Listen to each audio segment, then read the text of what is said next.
season. It's done. Week 18 in the books. The regular season's done. The seeding is set. And next week we're into the wild card round. Obviously, I'll have my prediction up this coming Wednesday for the wild card round.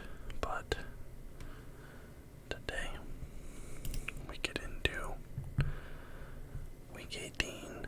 I didn't watch a ton of these games this week. Just up front, I did not watch most of these. I was very busy this weekend. But I watched a couple of them. So, let's get into the first one here. Also, just kind of looking preliminarily at my predictions here. I did not do great. I can tell you right now, this is going to be an absolute bloodbath of a week for me. I did not do great here. First up, I said that the Kansas City Chiefs would beat the Las Vegas Raiders, end their season on a win, get a bye, get home field advantage. And they did. The Chiefs beat the Raiders 31-13. Inverse of the scores, 31-13. Patrick Mahomes, he goes 18 completions on 26 attempts, 202 yards, 1 touchdown, 0 interceptions. Jarrett Stidham, 22 completions on 36 attempts. I think this is his second or third start now for the Raiders since Carr was benched. I don't know if that was 2 weeks ago or 3 weeks ago, but this is his second or third start. 219 yards, 1 touchdown, 1 interception. Now I think, did this game determine which one of them made the playoffs? I think it did. I don't remember exactly. I know last week in the review, I looked at the playoff situations, who needed to win and lose, whatever. But I think this game was whoever won made it into the playoffs. I might be wrong about that. Maybe it was just the Jags, but the Jags needed to win this game to get into the playoffs. I was confident they would do it, honestly. For a second there, it didn't look like they were going to do it. But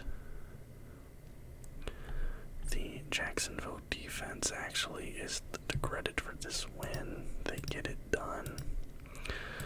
They win on a fumble return touchdown, 20-16. So they win by 4. The extra point, everything. So that fumble return touchdown is what wins them this game, makes up the difference. Honestly, I was kind of shocked that this game was as close as it was, with the Titans leading for most of this game, with Dobbs, who's like their third string QB, maybe fourth string. Dobbs goes 20 for 29, 179 yards, 1 touchdown, 1 interception. Trevor Lawrence goes 20 for 32, 212 yards, 1 touchdown, 0 interceptions, and your Jacksonville Jaguars are into the playoffs for the first time, and I don't know how long. I don't know when the last time the Jaguars were in, but I've always had a soft spot for the Jaguars. I like their colors. I just like a lot of things about the Jaguars. Fun fact, the very first piece of sports memorabilia I ever purchased was a Jacksonville Jaguars hat that was on sale for like $2. And it was like a really hot, sunny day. And I was like nervous I was gonna get sunburn or something, so I just went into a store to Jacksonville Jaguars hat on sale for $2. This was probably 2014, 2015, something like that. And I bought a Jacksonville Jaguars hat. Might have been even earlier than that, like 2013, 2014 even. So, I've always had a soft spot for the Jaguars. It's exciting. They're into the playoffs.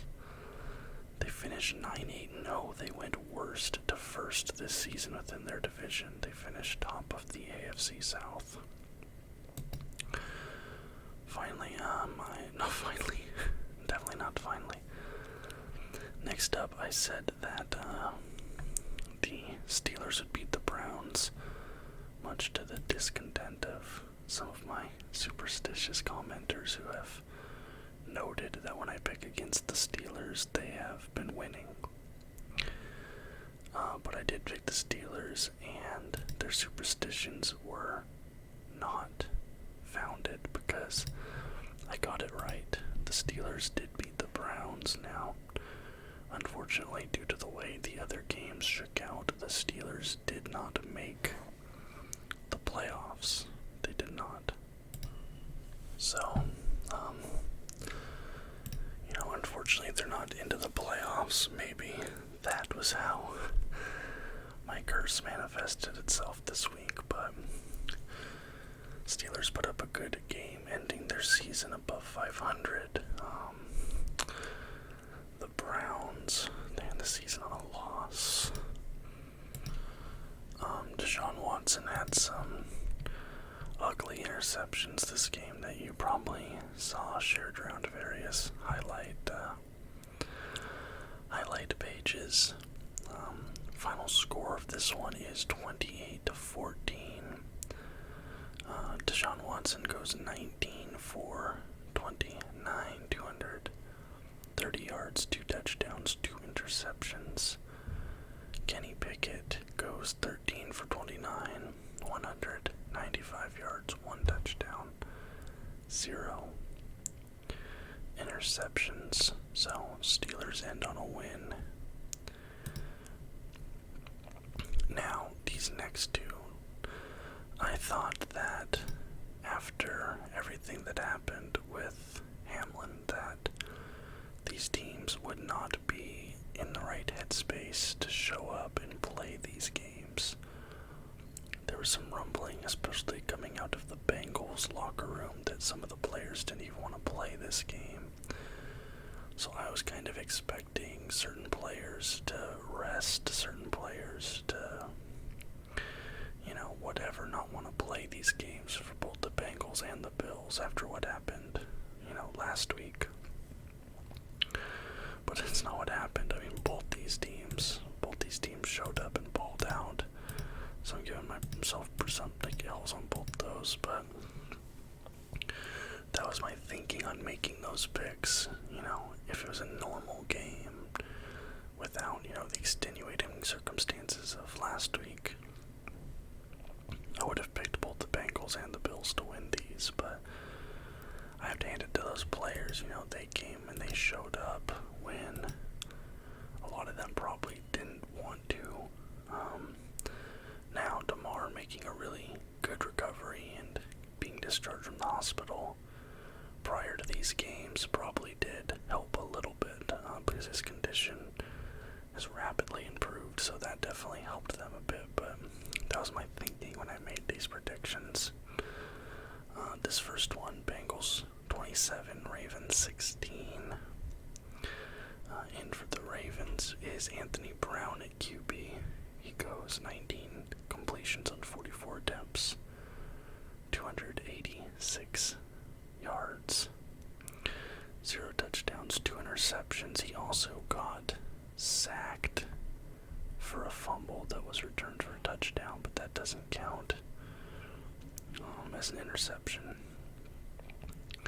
Joe Burrow for the Bengals, he goes 25 for 42, 215 yards, 1 touchdown, 0 interceptions. And then with the Patriots game, the Bills win that one 35-23, and the game started. The opening kickoff of the game,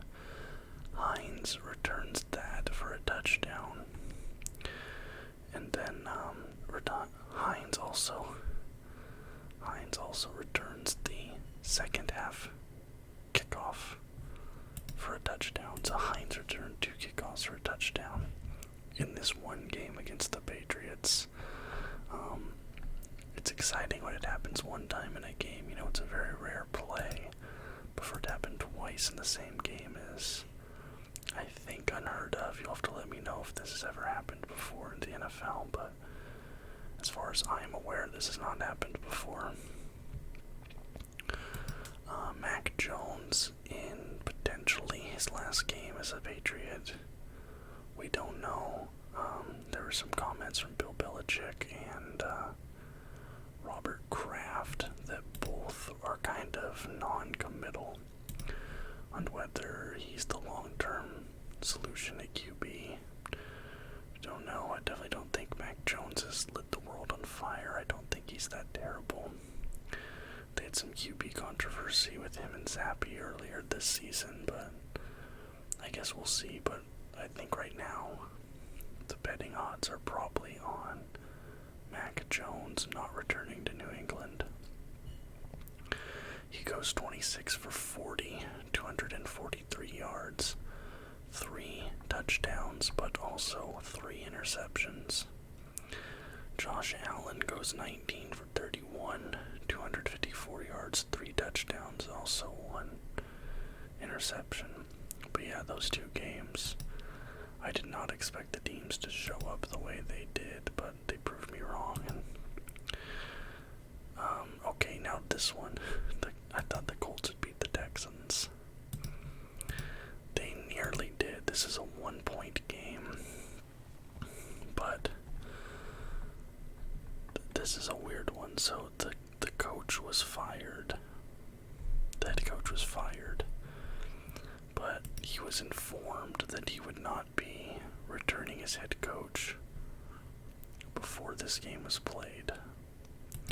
So some people thought he was like purposely trying to mess up their draft position here by getting the win, because the Texans end with 3 wins, so the Bears now have the number 1 pick. The Chicago Bears have the number 1 pick, I'm pretty sure. Let me just look at the draft order to see. NFL draft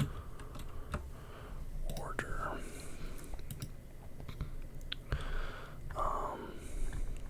Yeah, the Bears have the number 1 pick in this draft.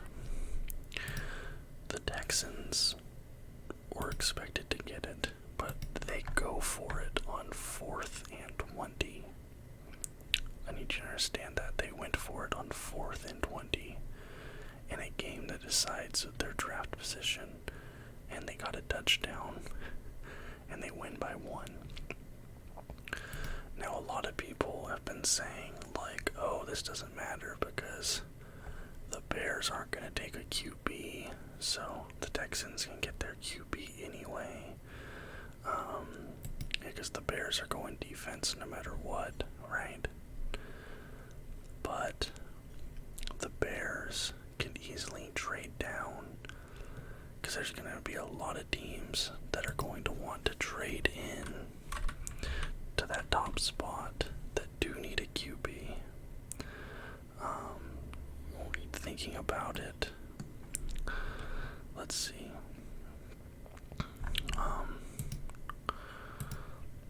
Looking at the mock draft right now.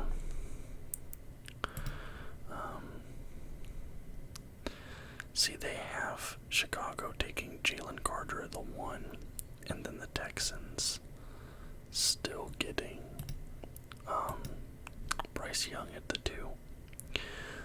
But the Colts need a quarterback, the Raiders need a quarterback, the Jets might need a quarterback, the Patriots might need a quarterback, the Seahawks might want to draft a quarterback, who else? The Falcons might want to draft a QB, maybe the Cardinals. And there's a lot of teams that can trade for that number 1 pick to get Bryce Young there. And then the Texans have to go for their second best QB in the draft, potentially. I mean, you never know how it's going to turn out, but personally, I'm kind of shocked that they didn't lose to get that number 1 pick, because the Bears can very easily trade out of the number 1 spot, get the player they want at like 3 or 4, and their team can jump frog or leapfrog the Texans for a QB. I could very easily see that happen. I do not think the Bears are going to draft with the number 1 pick. I think they're trading it to 3, 4, wherever else they're moving that pick. And the Texans, I think, might get hosed here. Davis Mills, he goes 22 for 38. 298 yards, 3 touchdowns, 2 interceptions. One of those was a pick 6. Sam Ellinger for the Colts goes 23 for 35. 209 yards, 2 touchdowns, 2 interceptions. One of those for a pick 6, so both QBs throwing a pick 6 in this game. Neither of these teams making the playoffs. Alright. I thought that the Jets would beat the Dolphins. Once I saw that Skylar Thompson, who's somebody I've never heard of, was your starting QB for the Dolphins. And once I saw that it was Flacco in for the Jets, I was like, alright, Flacco can get him a win here against this Dolphins team of backups. No. And this was an ugly game. Final score 6-11.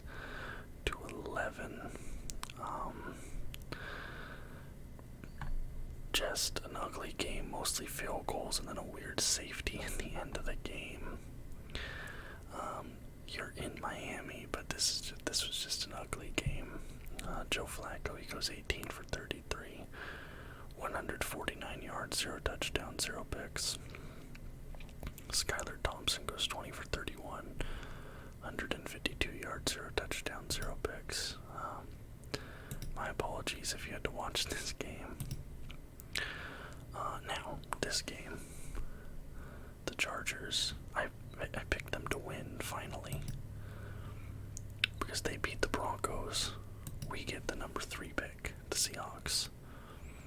The Chargers are so much better than the Broncos. We just need them to show up for one game and beat them. And Seattle gets the number 3 pick in the draft. But no, the Chargers can't even do that. Now we're stuck at number 5. We have the 5th overall pick now. We could have gotten like an elite player in the top 3. I mean, a top 5 pick is still decent. Who are we projected to get? Miles Murphy. So we miss out on both Jalen Carter and Will Anderson. We get this guy, Miles Murphy, who of the 3 is the weakest D-line there. So that sucks. We just need the Chargers to show up for one game, and they couldn't. They lose that one 28-31. Justin Herbert goes 25 for 37, 273 yards, 2 touchdowns, no picks. Russell Wilson goes 13 for 24, 283 yards, 3 touchdowns, and interception. Honestly, this one felt like Russell Wilson was like trying to screw the Seahawks over on purpose out of a better draft pick. Like that's what was fueling him this game for sure. Vikings, Bears, finally getting me back into the green. The Vikings killed the Bears here, handing them the number 1 spot in the draft. 29-13 is your final score. Kirk Cousins goes 17 for 20, 225 yards, 1 touchdown, no interceptions. Playing it pretty easy there, not making Kirk work too much. Nathan Peterman in for the Bears. He goes 11 for 19, 114 yards, 1 touchdown, no picks. So no Justin Fields in this game. Nathan Peterman in. Alright. I said the Saints would beat the Panthers. The Panthers win this one by 3, 10-7. All the while, by the way, this game is disgusting. The Saints should not have lost this. Sam Darnold threw 15 passes, connected on 5 of them. He passed for 43 yards. And, let's see, had 2 interceptions, no touchdowns, but you had another QB here. Hold on.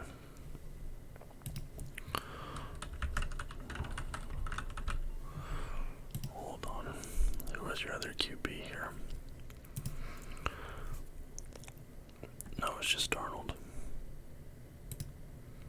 It was literally just Darnold. Yeah. 43 yards passing, 0 touchdowns, 2 interceptions.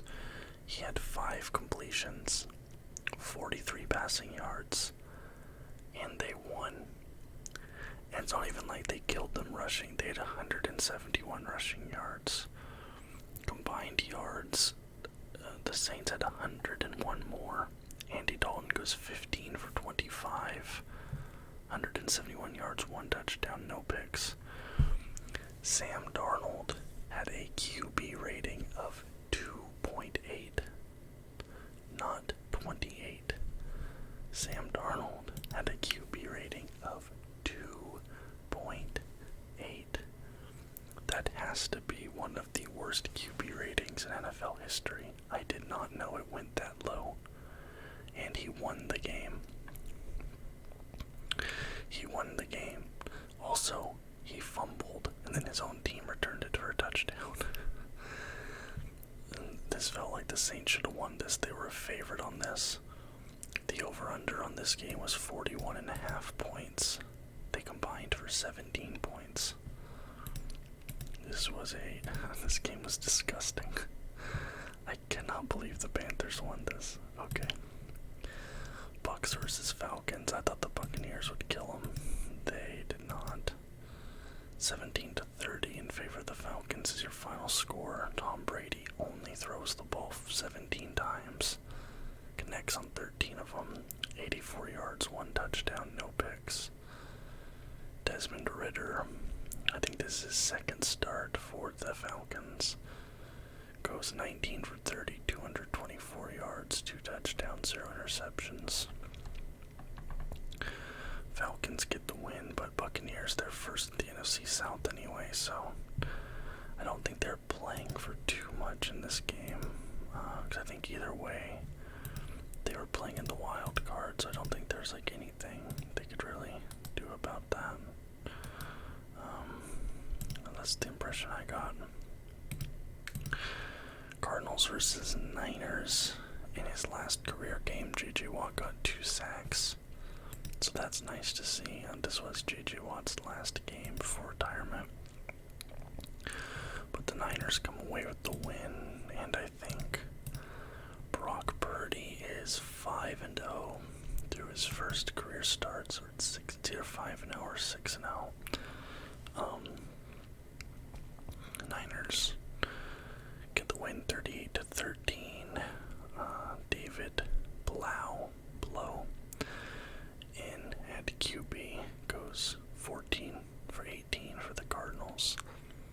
180 yards, 1 touchdown, 2 interceptions. And Brock Purdy goes 15 for 20. He still does not have a profile picture, by the way. He's played like 5 or 6 weeks in a row now. Still does not have a profile picture. 178 yards, 3 touchdowns, 0 interceptions.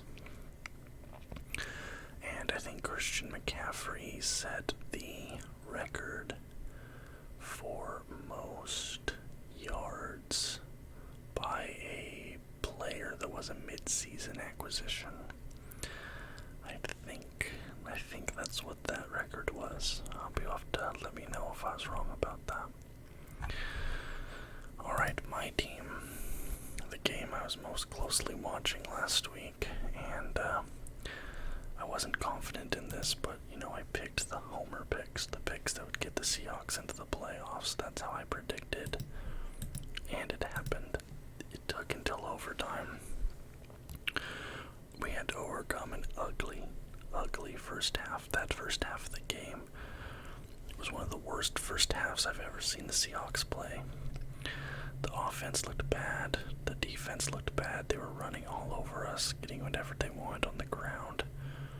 In the first half of this game, the Seahawks only had 40 yards of offense. 40 yards. This looked like a loss. Looked like the team did not show up. They didn't want to be there. Second half. Open up the second half with a drive down, ends in a Tyler Lockett touchdown. And it was all Seahawks from there. Go to overtime, win it with a field goal. 19-16 is the final score.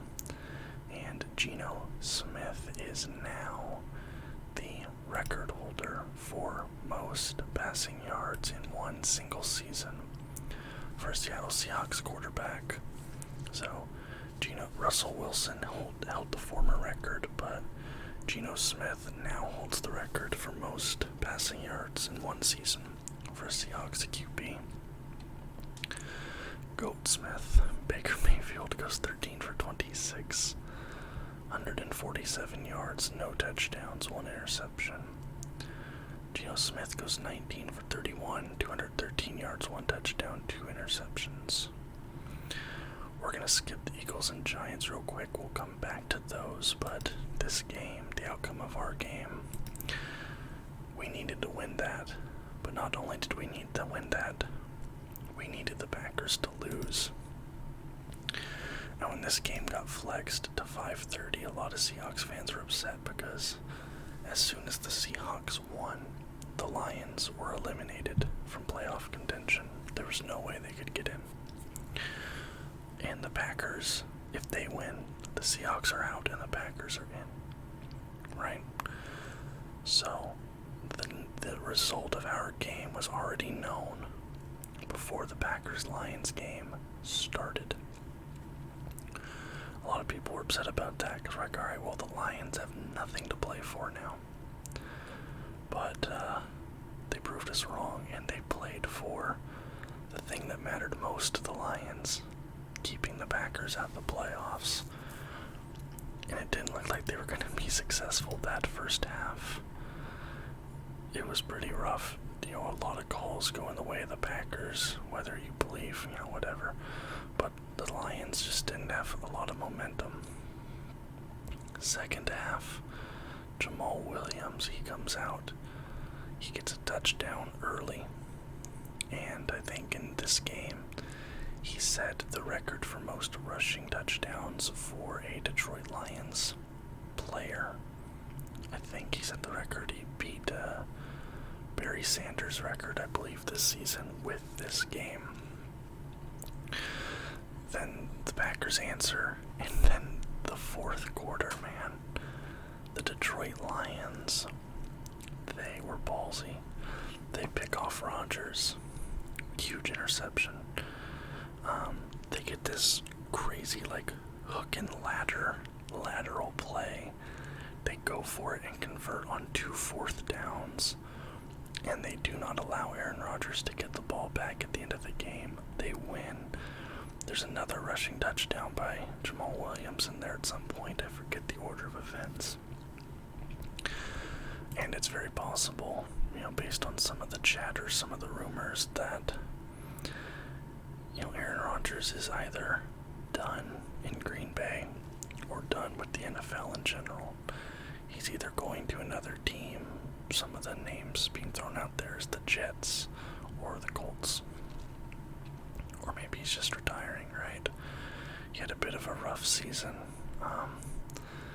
And if that is the case, whether it's retirement or whether it's a different team, it's very possible that the very last pass that Aaron Rodgers ever throws in a Green Bay Packer uniform is an interception, just like how Brett Favre did. A lot of younger viewers might not know, but the last pass Brett Favre threw as a Packer was an interception. But the Lions win this one, and with that win, the Seattle Seahawks are into the playoffs. Now, I don't think we're getting out of the wild card round, but Jared Goff off in this game goes 23 for 34. 224 yards, 0 touchdowns, 0 picks. Aaron Rodgers goes 17 for 27.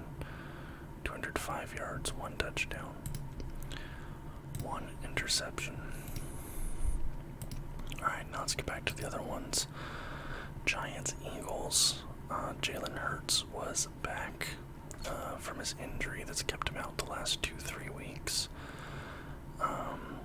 And once I found out that this game basically has no implication on where the Giants end up, like they can't improve their seeding, they can't lose their seeding, I was like, okay, the Eagles are going to win this, and the Giants rested a ton of dudes. Giants were resting pretty much everybody. But final score is 22-16 in favor of the Eagles. Davis Webb goes 23 completions on 40 attempts, 168 yards, 1 touchdown, no picks. Jalen Hurts in his return goes 20 completions on 35 attempts, 229 yards, 0 touchdowns, 1 interception. So Hurts looked a little bit rusty, but it was definitely important for him to be able to get this game, work some of the rust out before he's into the playoffs, right? Because that's coming up now for him. Finally, I thought the Cowboys would beat the Commanders. Man, was I wrong. Commanders beat the brakes off them. Dallas was a 7.5 point favorite. They lost by 20. Dak Prescott goes 14 for 37. 128 yards, 1 touchdown, 1 pick, and that pick was a pick 6. A bad game from Prescott. You know, one of the worst games I've seen from him in a minute. Sam Howell in a QB for the Commanders goes 11 for 19. 169 yards, 1 touchdown, 1 interception, but he also had a rushing touchdown. So those are the games for this week. There were 16 games. 1, 2, 3, 4, 5, 6, 7, 8. I go 8 for 16, so I got 50%. Right, so we end with a regular season record of 158 correct. 271. 271.